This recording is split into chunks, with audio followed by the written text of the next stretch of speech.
ni huyu hapa. Brian, mwanafunzi wa chuo kikuu jijini Dar es Salaam, lakini asili yake ni mtoto wa tajiri mkubwa sana pale jijini.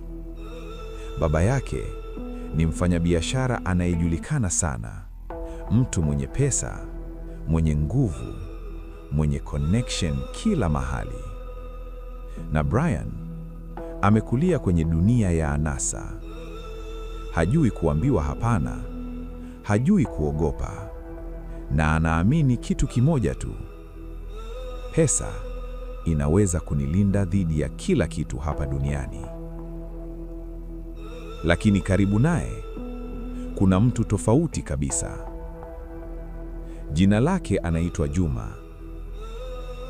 Juma ni rafiki yake wa karibu, lakini maisha yake ni tofauti kabisa. Juma anatokea familia ya kawaida ya hali ya chini kabisa.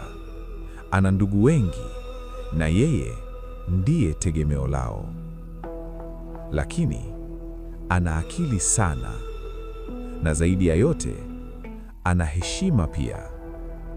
Na kitu kingine ni kwamba anaamini katika mambo ambayo Brian huwa anayadhalau sana. Katika chuo walichokuwa wakisoma, habari njema ilitangazwa. Chuo chao kilipanga safari ya kielimu, safari ya kwenda Mbeya.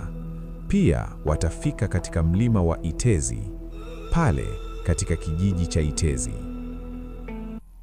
Walimu wakasema, msije mkadharau au kupuuza chochote mtakachokiona huko, iwe njiani au mlimani.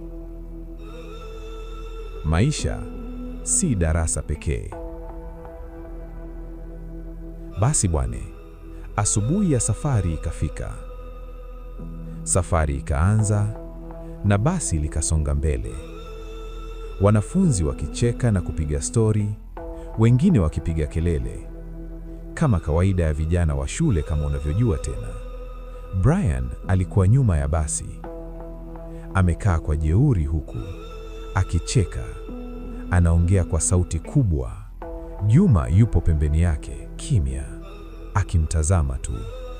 Ndugu mtazamaji, unaweza andika komenti yako hapo kuwa unatazama simulizi hii ukiwa wapi, nchi au mkoa gani ulipo.